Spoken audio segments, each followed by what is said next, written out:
At 23, Sarah found herself caught in a familiar web of familial obligation. A PhD student living with her parents, she navigated the murky waters of dependence and independence. On the surface, the arrangement seemed simple enough. She contributed $100 a week for board, a seemingly small price for a roof over her head.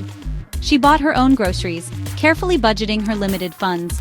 The arrangement, however, became more complicated when her parents traveled, leaving Sarah alone with their pets. While her parents enjoyed their time away, Sarah juggled her studies with the unexpected burden of full-time pet care. The weight of the responsibility, coupled with the isolation of an empty house, began to take its toll. The situation was further complicated by Sarah's strained relationship with her father. What started as a simple disagreement about money quickly escalated into a battle of wills, leaving Sarah feeling trapped and deeply resentful. For Sarah, the $100 weekly board wasn't just about money. It represented a hard-won sense of autonomy. Her PhD program came with a meager stipend, barely enough to cover her basic living expenses. Long hours dedicated to research left little time for additional employment. Every dollar earned was carefully allocated, making that weekly payment a significant expense. When her parents announced their upcoming trip, Sarah saw an opportunity. If she was essentially house-sitting, responsible for their pets and property, shouldn't her financial obligation be adjusted? To her, it seemed like a fair request, a small act of reciprocity within the family structure. However, her suggestion was met with unexpected resistance, particularly from her father. His reaction revealed a deep-seated difference in perspective, one that threatened to shatter their already fragile relationship. The tension between Sarah and her father had been simmering for months. His controlling nature often clashed with her desire for independence, creating a palpable strain in their interactions. The disagreement over the board money became the catalyst for a larger conflict, exposing the raw nerves within their relationship. Sarah's father, a man who prided himself on his financial prudence, saw her request as an affront. He couldn't understand why she wouldn't contribute financially, even in their absence. He fixated on the monetary value of her presence, failing to acknowledge the intangible contributions she made to the household. His inability to see her perspective, to recognize her as an adult capable of contributing in ways beyond finances, fueled Sarah's resentment and pushed them further apart. Beyond the call of duty, the unpaid labor of pet sitting. While her father focused on the financial aspect, he overlooked the reality of Sarah's situation. Pet sitting wasn't just a matter of refilling food bowls and going for walks. It was a 24/7 responsibility that demanded her time, energy, and emotional bandwidth.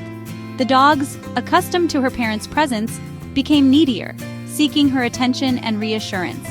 Their care required constant vigilance, disrupting her study schedule and adding to her already heavy workload.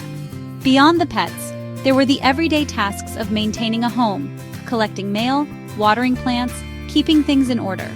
These were tasks she normally wouldn't be responsible for, tasks that came with an unspoken expectation of additional effort on her part. Yet, in her father's eyes, none of it seemed to register as a valid contribution. The price of peace, mental health, and financial strain. The constant tension and feeling of being unappreciated took a toll on Sarah's mental health. The stress of her studies, combined with the pressure of her living situation, left her feeling overwhelmed and emotionally drained. She found herself withdrawing from friends and social activities, seeking solace in the quiet solitude of her room. The financial strain added another layer of complexity. The thought of giving up a significant portion of her already limited income while shouldering the responsibility of her parents' home and pets filled her with resentment. She felt trapped, torn between her sense of filial duty and her desperate need for financial stability and emotional well-being. Adding to her guilt was the knowledge that her mother understood her predicament, silently supporting her daughter while navigating her own complex relationship with Sarah's father. A question of fairness? Is she wrong to refuse? So, was Sarah wrong to refuse to pay board while her parents were away? Was she, as her father suggested, taking advantage of their generosity? Or was she, as she believed, simply asking for a fair exchange, a recognition of her contributions beyond a dollar amount? The answer, like most things within a family, is far from simple. There are valid arguments to be made on both sides. What is clear, however, is that the situation highlights the complexities of familial relationships, the delicate balance between obligation and expectation, and the often overlooked labor of caregiving within a family structure.